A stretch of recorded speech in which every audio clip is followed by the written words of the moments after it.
el príncipe de los predicadores, Charles Spurgeon. Narrado por Samuel Andrés Chaparro Sandoval.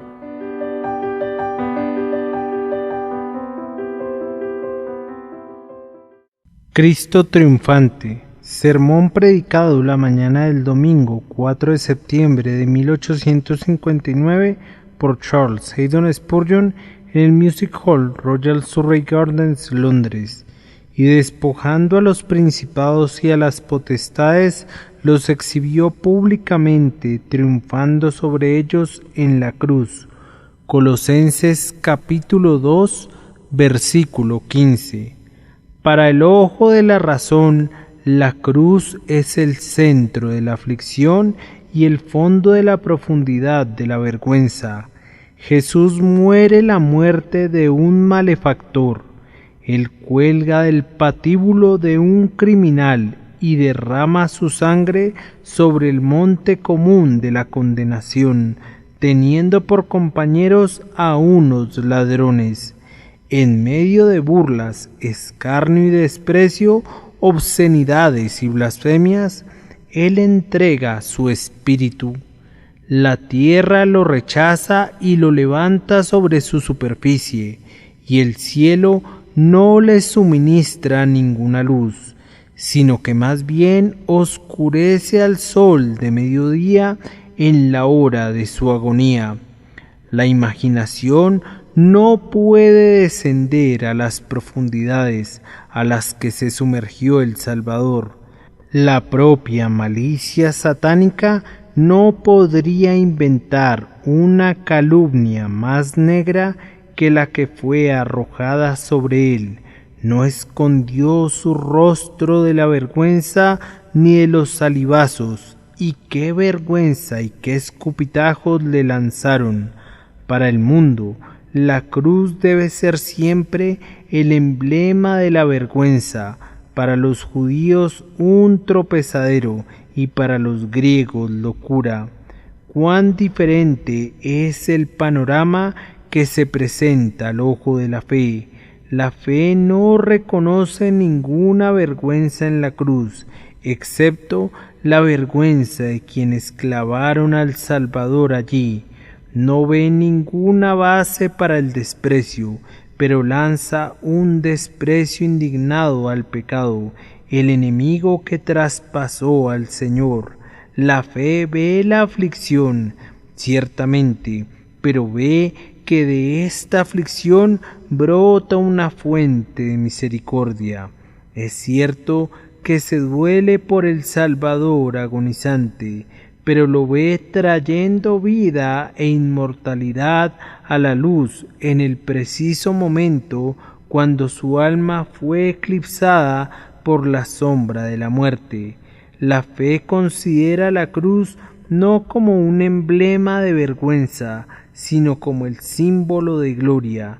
Los hijos de Belial arrojaron la cruz en el polvo, pero el cristiano hace de ella una constelación y la ve centelleando en el séptimo cielo. El hombre escupe sobre ella, pero los creyentes, teniendo a los ángeles por compañeros, se inclinan y adoran a quien vive para siempre, aunque una vez fue crucificado. Hermanos míos, nuestro texto nos ofrece una porción del panorama que la fe descubre con certeza cuando sus ojos son ungidos con el colirio del Espíritu. Nos informa que la cruz fue el campo de triunfo de Jesucristo.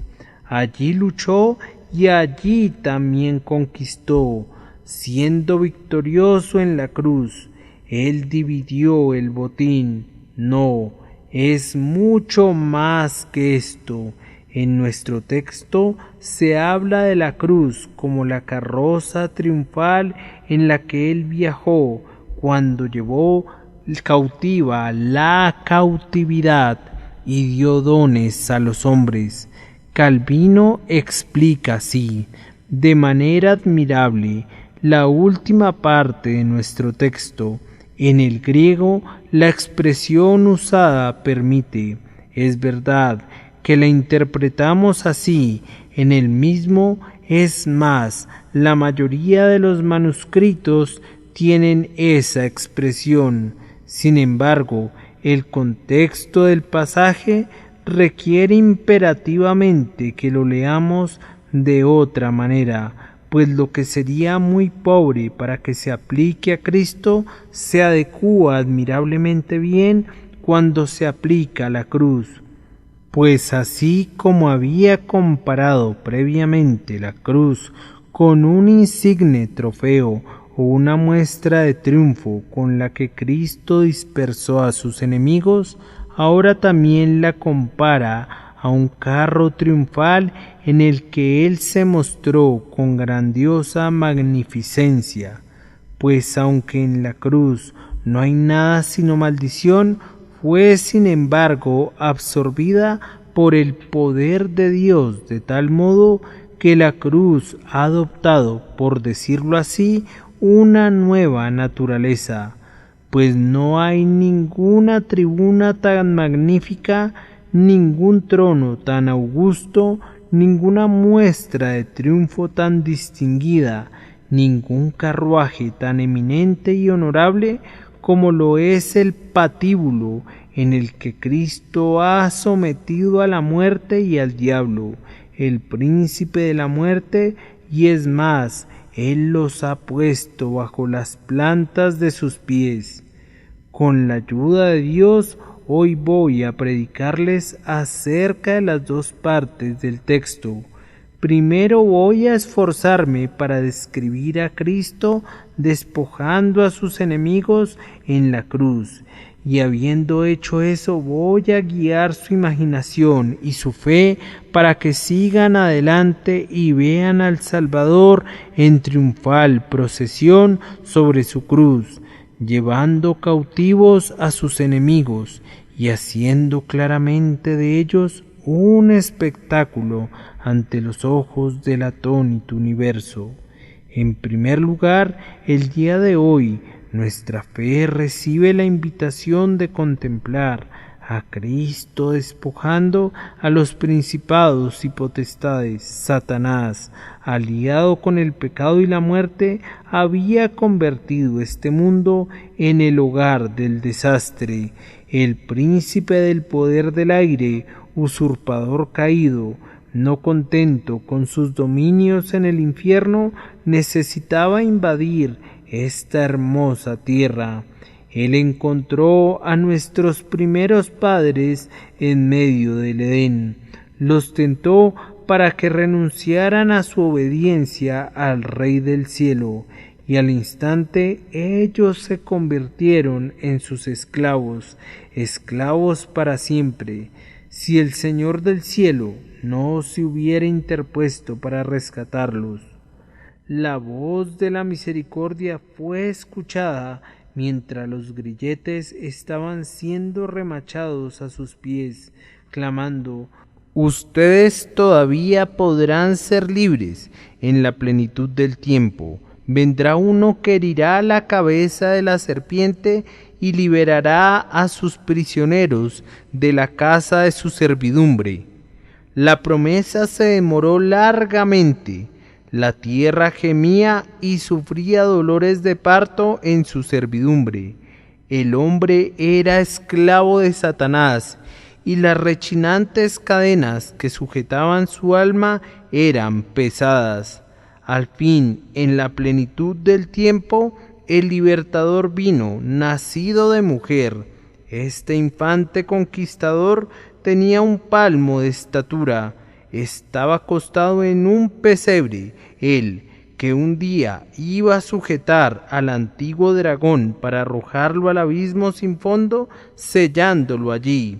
Cuando la vieja serpiente supo que su enemigo había nacido, conspiró para matarlo. Se alió con Herodes para buscar al niño y destruirlo, pero la providencia de Dios preservó al futuro conquistador. Se fue a Egipto y allí estuvo escondido por un corto tiempo.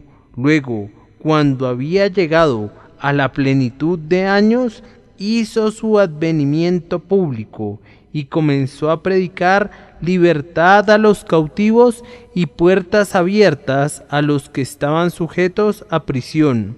Entonces Satanás nuevamente descargó sus flechas y buscó terminar con la existencia de la simiente de la mujer. Por diversos medios buscó matarlo antes de que llegara su tiempo.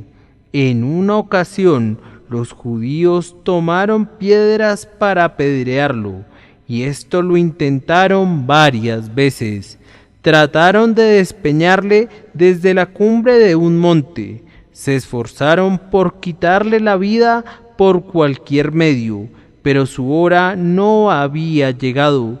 Podían rodearle los peligros, pero él era invulnerable hasta que llegó el tiempo. Al fin llegó el día tremendo. Paso a paso el conquistador debió combatir con el terrible tirano.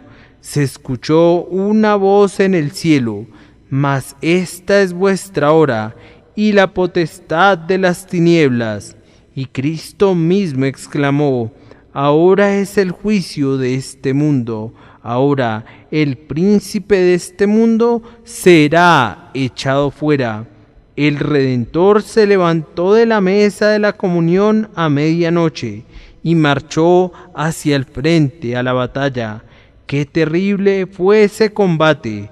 Al inicio, el poderoso conquistador pareció ser vencido. Arrojado en tierra en el primer asalto, cayó de rodillas y clamó: Padre, si quieres, pasa de mí esta copa. Revitalizada su fortaleza, fortalecido por el celo, no se quedó más, y desde esta hora nunca pronunció ninguna palabra que diera la impresión que renunciaba a la batalla. Enrojecido por el sudor sangriento de la terrible refriega, se lanzó a lo más reñido de la batalla. El beso de Judas fue, por decirlo así, el primer sonido de la trompeta. El tribunal de Pilato fue el esplendor de la lanza. El látigo cruel fue el entrechocar de las espadas. Pero la cruz fue el centro de la batalla. Allí, en la cima del Calvario, se debía pelear el combate de la eternidad. Ahora debe levantarse el Hijo de Dios y ceñirse su espada en su cadera. Una terrible derrota o una gloriosa conquista esperan al campeón de la iglesia. ¿Cuál de las dos será? Nosotros nos quedamos sin aire, sumidos en ansioso suspenso. Mientras la tormenta ruge, escucho el sonido de la trompeta. Los gritos y alaridos del infierno se elevan en terrible clamor. El abismo está desalojando sus legiones, terribles como leones, hambrientos como lobos y oscuros como la noche. Los demonios se abalanzan en millares.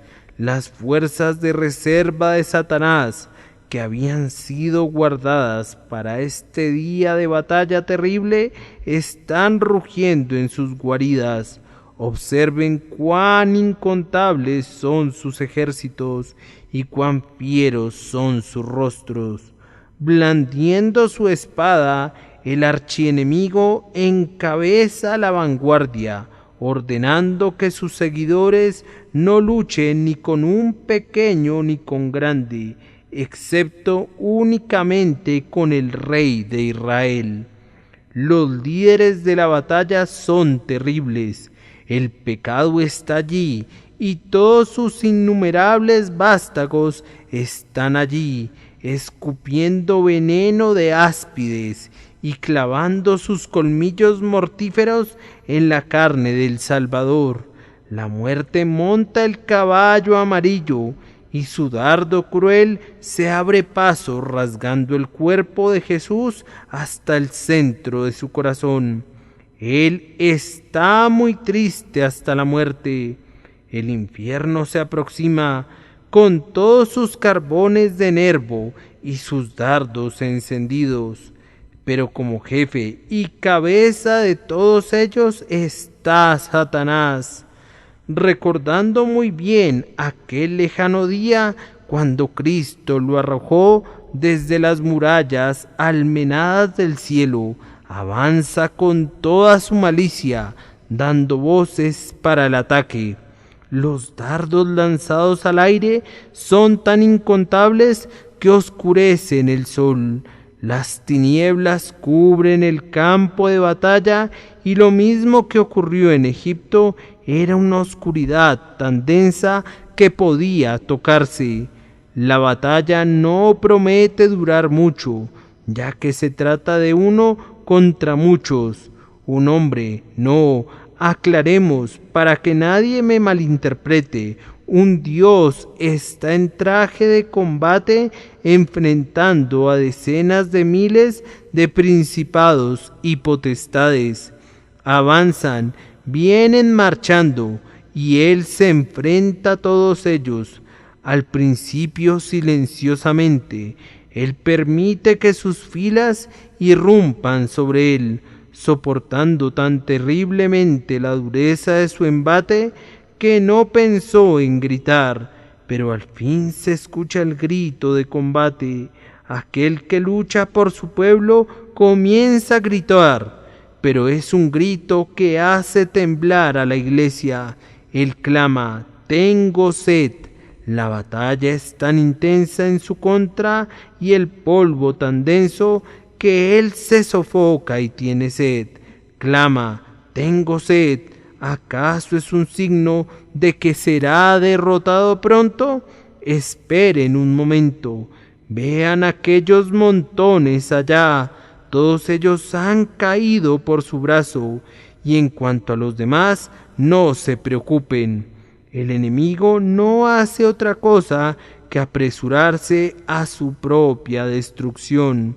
Su ira y su furia son en vano, pues ya solo el último escuadrón está atacando. La batalla de las edades casi ha terminado. Al fin, las tinieblas son dispersadas. Escuchen atentamente cómo clama el conquistador: consumado es. ¿Y dónde están ahora sus enemigos? Han muerto todos. Allí yace el rey de los terrores, traspasado por completo por uno de sus propios dardos.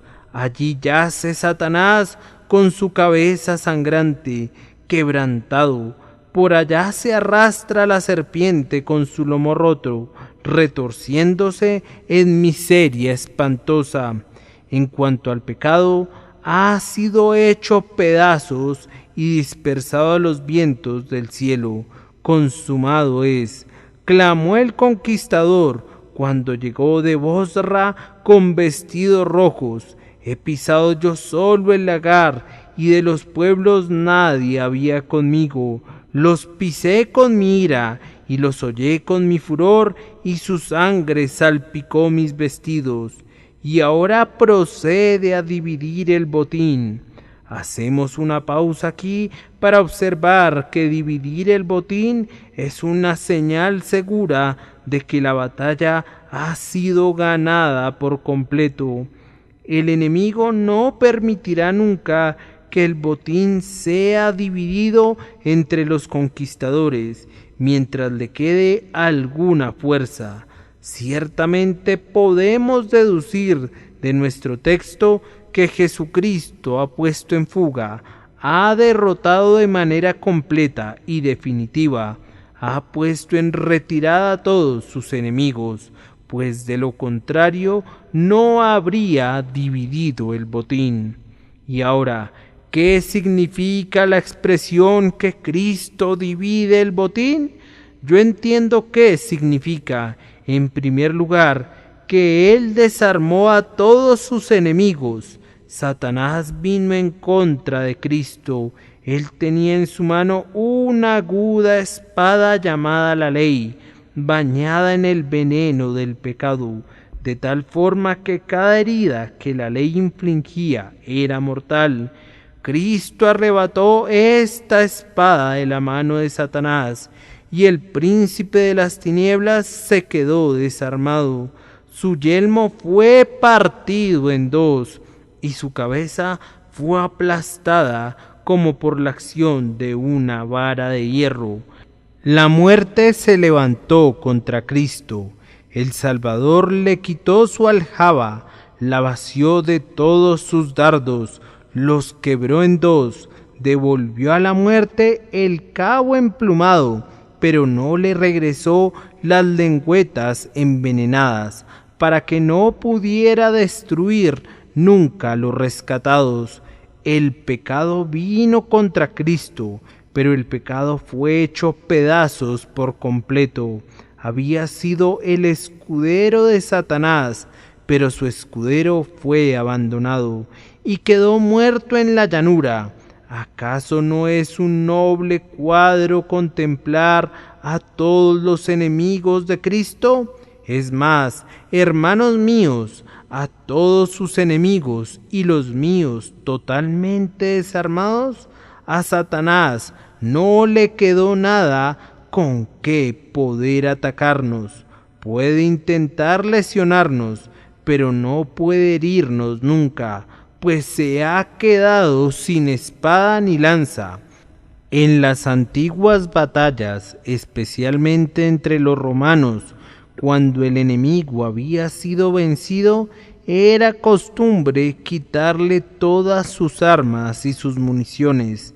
Después los enemigos eran despojados de su armadura y de sus vestiduras. Sus manos eran atadas tras la espada y se les hacía pasar bajo el yugo. Ahora lo mismo ha hecho Cristo con el pecado, la muerte y el infierno. Ha tomado sus armaduras, los ha despojado de todas sus armas y los ha hecho pasar bajo el yugo, de tal forma que ahora son nuestros esclavos, y nosotros en Cristo somos conquistadores de quienes eran más poderosos que nosotros. Yo entiendo que este es el primer significado de dividir el botín, desarmar totalmente al adversario. A continuación, cuando los vencedores dividen el botín, se llevan no solamente las armas, sino todos los tesoros pertenecientes a sus enemigos, desmantelan sus fortalezas y se roban todas sus provisiones, para que en el futuro no tengan la capacidad de renovar el ataque. Cristo ha hecho lo mismo con todos sus enemigos. El viejo Satanás nos había despojado de todas nuestras posesiones. Satanás había agregado a sus posesiones el paraíso, todo el gozo y la felicidad y la paz del hombre. Satanás se los había arrebatado, no que él mismo pudiera gozar de ellos, sino que se gozaba en arrojarnos en la pobreza y en la condenación. Ahora, Cristo nos ha devuelto todas nuestras herencias perdidas. El paraíso es nuestro, y Cristo nos ha regresado más que todo el gozo y la felicidad que tuvo Adán. Oh ladrón de nuestra raza, como eres despojado y llevado cautivo. ¿Tú despojaste a Adán de sus riquezas? El segundo Adán te las ha arrebatado. ¿Cómo ha sido hecho pedazos y quebrado quien fue el martillo de la tierra entera? El devastador se ha convertido en desolación. Ahora el necesitado será recordado, y el manso heredará la tierra otra vez. Se repartirá entonces botín de muchos despojos. Los cojos arrebatarán el botín. Más aún, Cuando los vencedores dividen el botín, es usual que se lleven todos los ornamentos del enemigo, las coronas y las joyas. Cristo en la cruz hizo lo mismo con Satanás. Satanás llevaba una corona sobre su cabeza, una altiva diadema de triunfo. Yo combatí al primer Adán, dijo. Yo lo vencí y he aquí mi diadema reluciente. Cristo se la arrebató de su frente en la hora en que hirió la cabeza de la serpiente. Y ahora Satanás no puede jactarse de una sola victoria. Está completamente derrotado. En la primera refriega conquistó al hombre, pero en la segunda batalla el hombre lo venció. Satanás perdió su corona. Él ya no es más el príncipe del pueblo de Dios. Su poder de reinar ha desaparecido. Puede tentar, pero no puede forzar. Puede amenazar, pero no puede avasallar, pues la corona es arrebatada de su cabeza y los poderosos son humillados. Oh, canten al Señor un cántico nuevo, todos ustedes, pueblo suyo, hagan un estruendo de gozo por él con salmos, todos ustedes, sus redimidos, pues él ha hecho pedazos las puertas de bronce y ha cortado las barras de hierro, ha quebrado el arco y la lanza, ha quemado los carros en el fuego, ha destrozado a nuestros enemigos y ha dividido el botín con los fuertes. Y ahora, ¿qué nos dice esto? Simplemente lo siguiente: si Cristo en la cruz ha despojado a Satanás, no temamos el encuentro con este gran enemigo de nuestras almas. Hermanos míos, en todas las cosas debemos ser hechos semejantes a Cristo. Debemos cargar con nuestra cruz y en esa cruz debemos pelear como Él lo hizo, con el pecado y la muerte y el infierno. No temamos. El resultado de la batalla está garantizado, pues como el Señor nuestro Salvador ha vencido una vez, también nosotros ciertamente conquistaremos en Él. Que nadie de ustedes tenga miedo, ni súbito temor, cuando el maligno venga contra ustedes. Si él los acusara, respóndanle con estas palabras: ¿quién acusará a los escogidos de Dios? Si él los condenara, ríanse de él con desprecio, clamando: ¿quién es el que condenará? Cristo es el que murió, más aún, el que también resucitó. Si él amenazara con separarlos del amor de Cristo, enfréntense con firmeza, por lo cual estoy seguro de que ni la muerte ni la vida, ni ángeles, ni principados, ni potestades, ni lo presente, ni lo porvenir, ni lo alto, ni lo profundo, ni ninguna otra cosa creada nos podrá separar del amor de Dios que es en Cristo Jesús, Señor nuestro. Si Él les echara en cara sus pecados, ahuyenten a los perros del infierno con esto. Si alguno hubiere pecado, abogado tenemos para con el Padre, a Jesucristo el justo. Si la muerte los amenaza, grítenle a la cara: ¿dónde está, oh muerte, tu aguijón? ¿Dónde, oh sepulcro, tu victoria?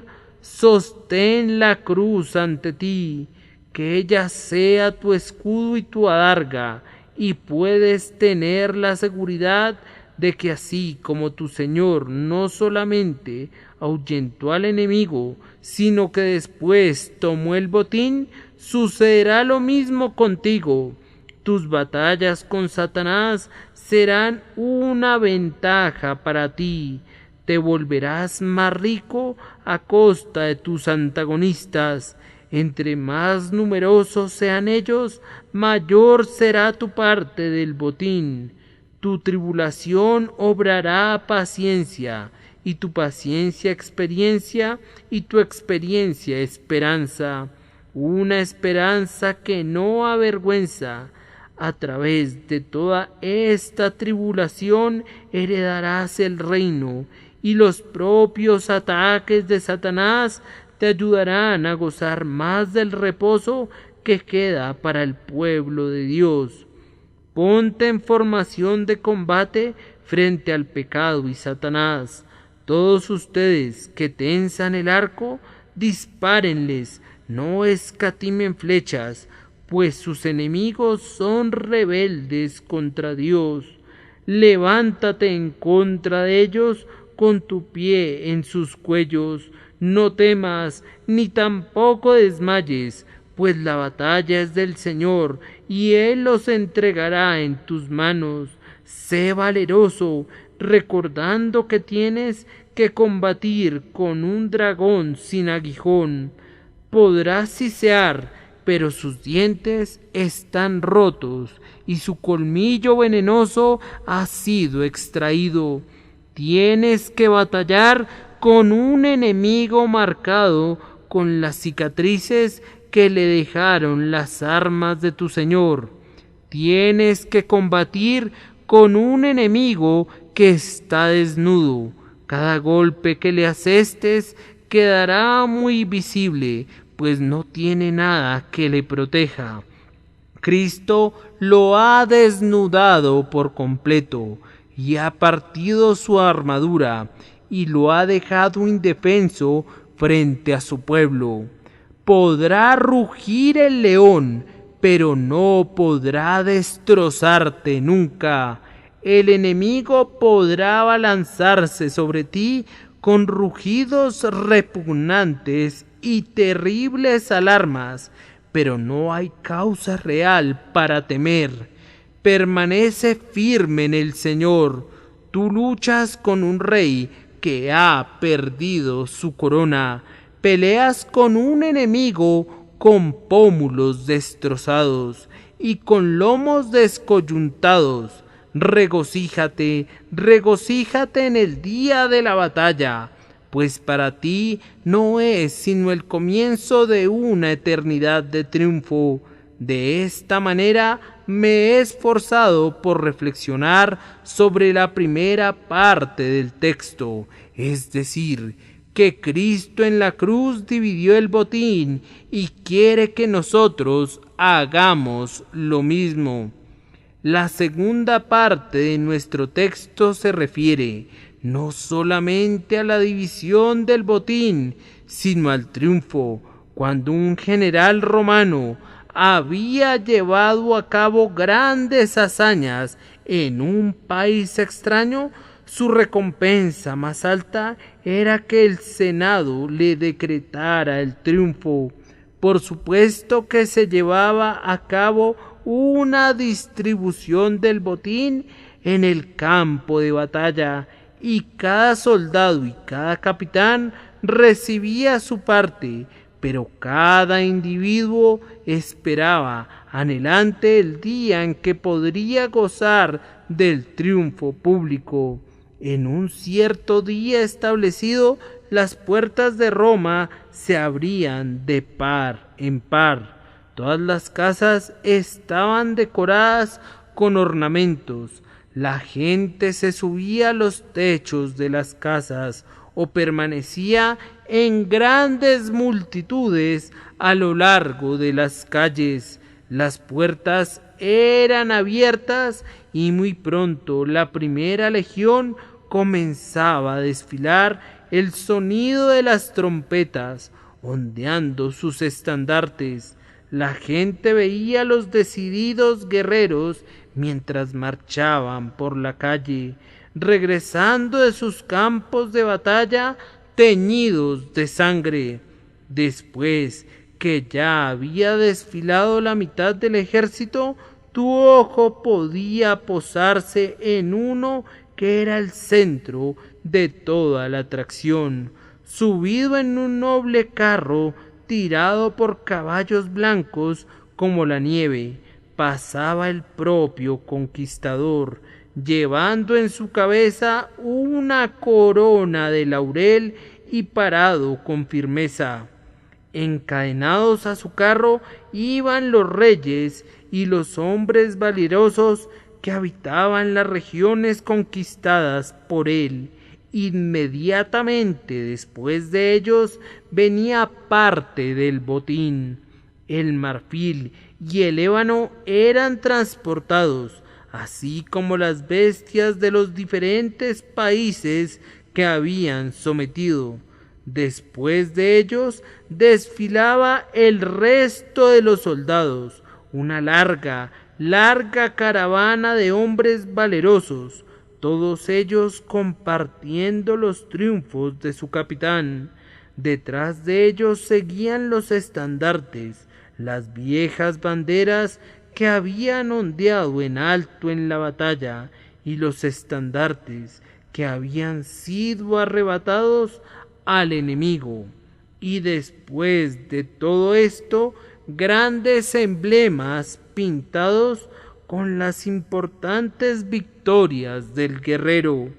En uno de ellos había un gran mapa que mostraba los ríos que había atravesado o los mares que había surcado su poderío naval. Todo era representado en un cuadro y las masas daban un grito renovado al ver el memorial de cada triunfo. Y luego, detrás, conjuntamente con los trofeos, seguían los prisioneros de rangos menos eminentes. Luego la retaguardia era acompañada del sonido de la trompeta que se agregaba a la aclamación de la muchedumbre. Era un día noble para la vieja Roma. Los niños no olvidarían nunca esos triunfos. Ellos calculaban sus años por largos lapsos de tiempo, desde un triunfo al otro. Se guardaba un solemne día festivo.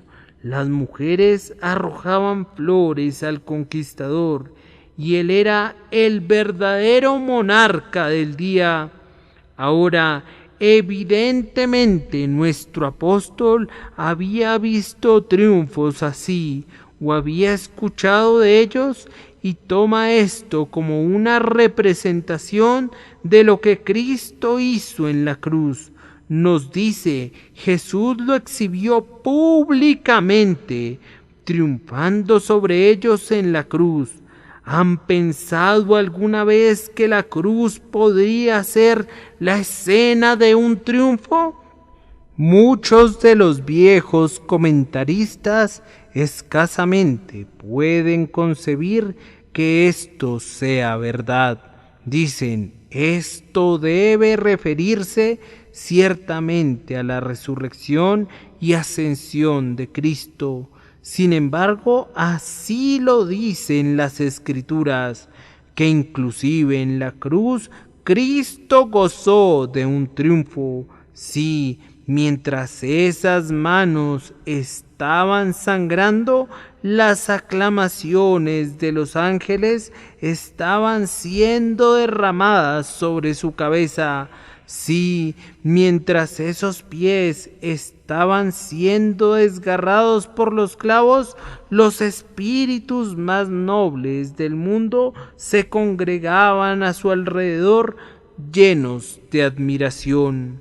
Y cuando él murió en esa cruz teñida de sangre, en medio de agonías inexpresables, se escuchó una exclamación como nunca se había escuchado antes por los rescatados en el cielo, y todos los ángeles de Dios con la más sonora armonía cantaron su alabanza.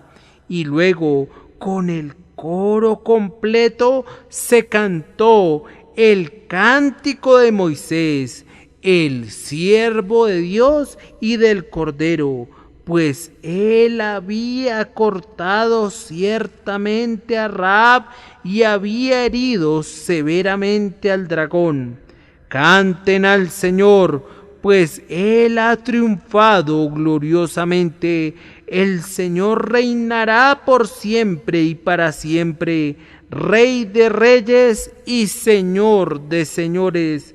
Pero hoy no me siento capaz de describir una escena tan grandiosa y sin embargo tan contraria a cualquier cosa que la gente pudiera adivinar, como el cuadro de Cristo triunfando efectivamente en la cruz, en medio de su sangre derramada, sus heridas y sus dolores, siendo verdaderamente un vencedor triunfante, admirado por todos.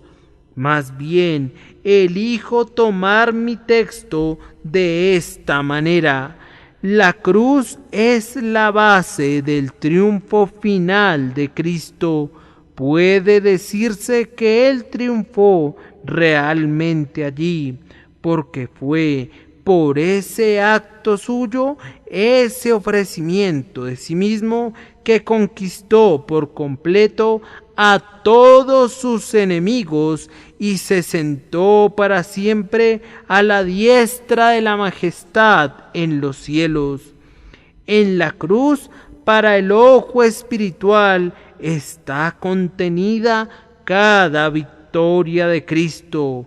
Puede no estar allí, de hecho, pero está allí virtualmente. El germen de sus glorias puede ser descubierto por el ojo de la fe en las agonías de la cruz.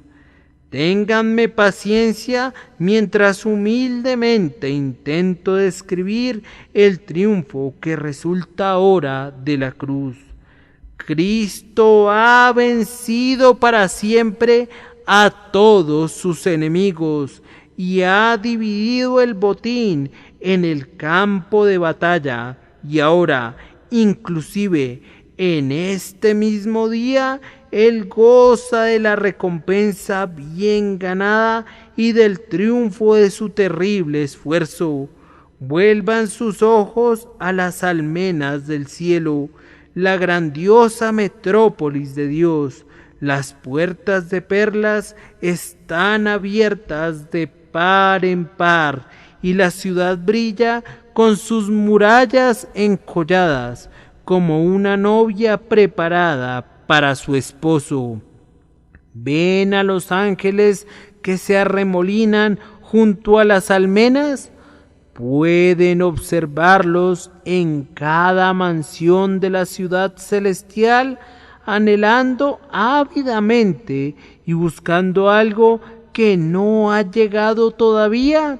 Al fin se escucha el sonido de una trompeta y los ángeles se apresuran a las puertas. La vanguardia de los redimidos se aproxima a la ciudad. Abel entra solo, cubierto con un manto escarlata, heraldo de un glorioso ejército de mártires.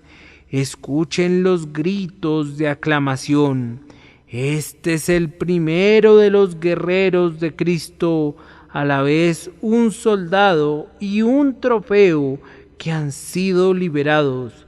Muy cercano a él le siguen otros, que en esos tiempos iniciales habían aprendido acerca de la fama del Salvador que venía. Detrás de ellos puede descubrirse un poderoso ejército de veteranos patriarcas que dieron testimonio de la venida del Señor en una era perversa. Vean a Enoc caminando con su Dios, cantando dulcemente: he aquí vino el Señor con sus santas decenas de millares. Allí también está Noé, que había navegado en el arca con el Señor como su piloto. Luego siguen Abraham, Isaac y Jacob, Moisés y Josué, y Samuel y David, todos los hombres poderosos de valor. Escúchenlos cuando entran. Cada uno de ellos agita su yelmo en el aire y clama al que nos amó y nos lavó de nuestros pecados con su sangre. A él sea honra y gloria y dominio e imperio por los siglos de los siglos. Hermanos míos, miren con admiración este noble ejército. Observen los héroes conforme marchan a lo largo de las calles de oro, encontrándose por todas partes con un recibimiento entusiasta de los ángeles que guardaron su primer estado. Avanzan, avanzan muchedumbres, estas legiones incontables. ¿Hubo jamás un espectáculo así? No es el desfile de un día, sino el espectáculo de todo tiempo. Por 4000 años, el ejército de los redimidos de Cristo avanza como un arroyo. Algunas veces el escuadrón es pequeño, pues a menudo el pueblo ha sido mermado y humillado, pero muy pronto sigue una muchedumbre y avanzan y avanzan y avanzan muchos más, todos clamando, todos alabando a quien los amó y se entregó por ellos. Pero vean, él viene, veo a su heraldo inmediato, cubierto con una piel de pelo de camello y un cinturón de cuero alrededor de sus lomos. El príncipe de la casa de David está muy cerca. Que todos los ojos estén muy abiertos. Ahora fíjense, no únicamente los ángeles, sino también los redimidos abarrotan las ventanas de los cielos. Él viene, es el propio Cristo. Azota los corceles, blancos como la nieve, para que suban las colinas eternas. Alzad, oh puertas, vuestras cabezas, y alzaos vuestras puertas eternas, y entrará el Rey de gloria. Vean, él entra en medio de aclamaciones.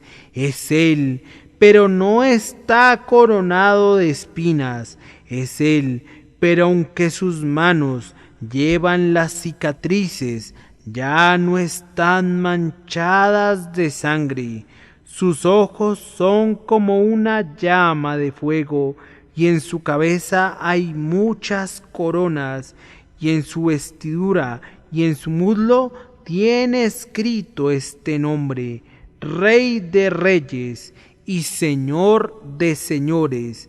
Está parado en alto en esa carroza que tiene su interior, recamado de amor por las doncellas de Jerusalén, cubierto con una vestidura teñida en sangre.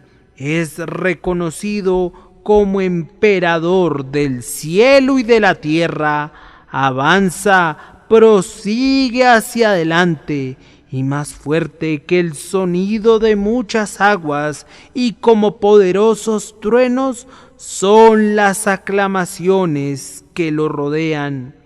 Consideren cómo la visión de Juan se ha vuelto realidad, pues ahora podemos ver por nosotros mismos y oír con nuestros oídos el cántico nuevo del que escribe. Y cantaban un cántico nuevo, diciendo: digno eres de tomar el libro y de abrir sus sellos, porque tú fuiste inmolado y con tu sangre nos has redimido para Dios de todo linaje y lengua y pueblo y nación, y nos has hecho para nuestro Dios reyes y sacerdotes, y reinaremos sobre la tierra. Y miré y oí la voz de muchos ángeles alrededor del trono, y de los seres vivientes y de los ancianos, y su número era millones de millones, que decían a gran voz: el Cordero que fue inmolado es digno de tomar el poder, las riquezas, la sabiduría, la fortaleza, la honra, la gloria y la alabanza. Y a todo lo creado que está en el cielo y sobre la tierra y debajo de la tierra y en el mar, y a todas las cosas que en ellos hay, oí decir al que está sentado en el trono y al Cordero sea la alabanza, la honra, la gloria y el poder por los siglos de los siglos. Los 4 seres vivientes decían: Amén. Y los 24 ancianos se postraron sobre sus rostros y adoraron al que vive por los siglos de los siglos. Pero, ¿quiénes son los que van junto a las ruedas de la carroza? ¿Quiénes son esos monstruos repulsivos que vienen aullando atrás? Yo los conozco. El primero de todos, el archienemigo. Miren a la serpiente antigua, amarrada y encadenada, cómo retuerce su cuerpo roto, sus tonos azulados, todos manchados al ser arrastrada en el polvo, sus escamas desprovistas de su tan alardeada brillantez. Ahora la cautividad es llevada cautiva, y la muerte y el infierno serán arrojados al lago de fuego. Con cuánta burla es contemplado el cabecilla de los rebeldes, cómo se ha convertido en el objeto eterno de desprecio. El que se sienta en el cielo se ríe, el Señor se burla de él. Miren cómo ha sido herida la cabeza de la serpiente y el dragón es pisoteado. Y ahora miren atentamente aquel monstruo horrible, el pecado atado a la mano de su satánico progenitor. Miren cómo voltea sus ojos encendidos. Observen cómo se contorsiona y se retuerce en agonías. Vean cómo contempla la ciudad santa, pero él es incapaz de escupir su veneno allí, pues está encadenado y amordazado, y está siendo arrastrado, involuntario cautivo, junto a las ruedas del vencedor. Y allí también está la vieja muerte, con sus dardos rotos y sus manos atrás, el siniestro rey de los terrores. Él también va cautivo. Escuchen la canción de los redimidos, de quienes han entrado al paraíso, al ver cómo son arrastrados estos imponentes prisioneros. Digno es él, claman, de vivir y reinar al lado de su Padre Todopoderoso, por cuanto subiendo a lo alto llevó cautiva la cautividad y dio dones a los hombres. Y ahora detrás de él veo fluir a la gran masa de su pueblo. Llegan primero los apóstoles, que en piadosa comunión cantan himnos al Señor, y luego sus sucesores inmediatos, y luego la larga formación de quienes, soportando crueles burlas y sangre a través de la llama y de la espada, han seguido a su Señor. Estos son aquellos de quienes el mundo no es digno, las más brillantes estrellas del cielo. Miren también a los poderosos predicadores y confesores de la fe: Crisóstomo, Atanasio, Agustín y los demás. Sean testigos de su santa unanimidad. Cuando alaban al Señor, después dejen que su mirada recorra los centelleantes escuadrones hasta que lleguen a los días de la Reforma. Veo en el centro del escuadrón a Lutero, Calvino y Zwinglio, 3 santos hermanos. Veo a la cabeza de ellos a Wycliffe y a Hus y a Jerónimo de Praga, todos marchando juntos. Y luego veo un número que nadie puede contar, convertidos a Dios por medio de estos reformadores poderosos, que ahora siguen al Rey de Reyes y Señor de Señores. Y mirando a nuestro propio tiempo, veo que la corriente se hace más ancha y más amplia, pues son muchos los soldados que han entrado al triunfo de su Señor en estos últimos tiempos. Podremos lamentarnos de su ausencia de nosotros, pero debemos gozarnos por su presencia con el Señor. Pero, ¿cuál es el clamor unánime? ¿Cuál es el cántico que resuena desde el primer escuadrón hasta el último? Es este, al que nos amó y nos lavó de nuestros pecados con su sangre. A él sea gloria e imperio por los siglos de los siglos. ¿Acaso han cambiado la tonada? ¿Han suplantado su nombre por el de otro? ¿Han puesto la corona en la cabeza de otro o han colocado a otro héroe en la carroza? ¡Ah, no! Ellos están contentos de ver que la triunfante procesión continúe su marcha triunfal, y se gozan al contemplar los renovados trofeos de su amor, pues cada soldado es un trofeo, cada guerrero en el ejército de Cristo es otra prueba de su poder salvador y de su victoria sobre la muerte y el infierno.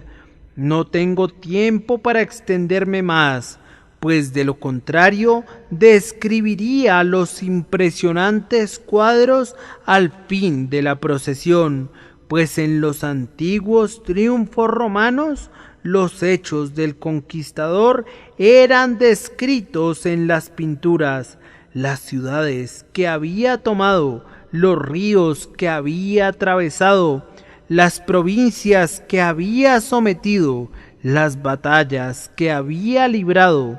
Todo eso era representado en cuadros expuestos a la vista del pueblo, que con gran júbilo y gozo se arremolinaba alrededor de él, o lo veían por las ventanas de sus casas, y llenaban el aire con sus aclamaciones y aplausos. Yo podría mostrarles en primer lugar el cuadro de los calabozos del infierno, destruidos por completo. Satanás había preparado en lo más profundo de los abismos de las tinieblas una prisión para los elegidos de Dios, pero Cristo no ha dejado piedra sobre piedra de ellos. En el cuadro veo las cadenas hechas pedazos, las puertas de la prisión quemadas por el fuego, y todas las profundidades del ancho abismo sacudidas hasta sus cimientos. En otro cuadro veo el cielo abierto para todos los creyentes. Veo las puertas que estuvieron firmemente cerradas, abiertas ahora por la palanca de oro de la expiación de Cristo. Veo otro cuadro que es la tumba despojada. Contemplo a Cristo en ella, durmiendo por un rato, para luego correr la piedra y levantarse a la inmortalidad y a la gloria. Pero no nos podemos detener para describir estos cuadros impresionantes de las victorias de su amor. Sabemos que llegará el tiempo cuando la triunfante procesión se detenga, cuando el último de sus redimidos entre en la ciudad de la felicidad y del gozo, y cuando al sonido de la trompeta que se escuche por última vez, Él ascenderá al cielo y tomará a su pueblo para que reine con Dios nuestro Padre por los siglos de los siglos, mundo que no conoce fin. Nuestra única pregunta, y con ella concluimos, es: ¿tenemos una buena esperanza por medio de la gracia de que marcharemos en esa tremenda procesión? ¿Pasaremos revista en ese día de pompa y de gloria? Dime, alma mía, ¿tendrás una humilde parte en ese glorioso desfile? ¿Caminarás tras las ruedas de su carroza? ¿Te unirás a los tronantes hosanas? ¿Se unirá tu voz al coro eterno?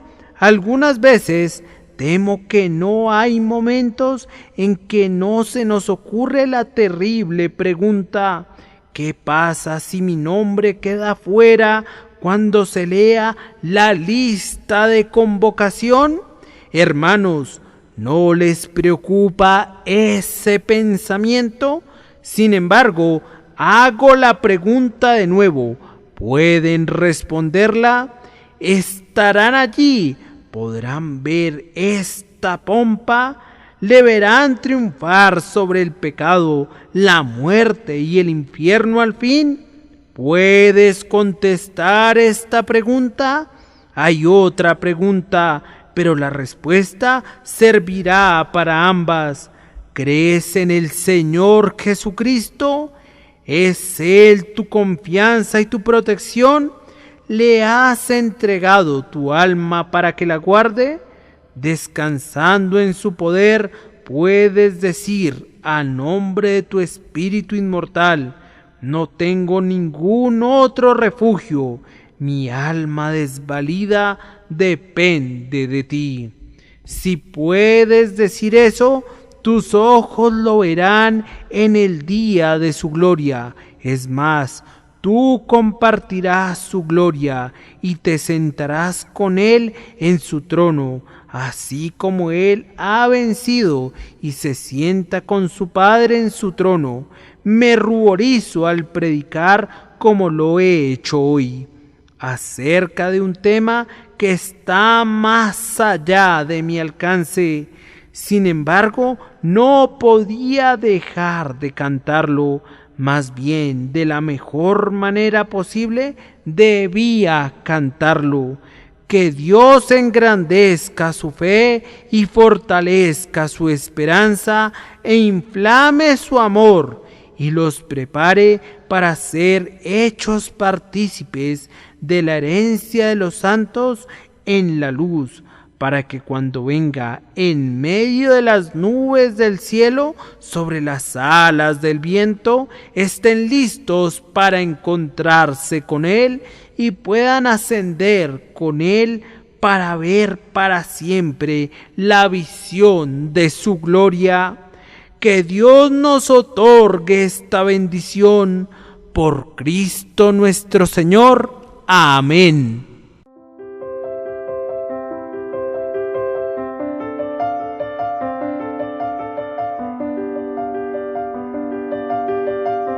El príncipe de los predicadores, Charles Spurgeon. Narrado por Samuel Andrés Chaparro Sandoval.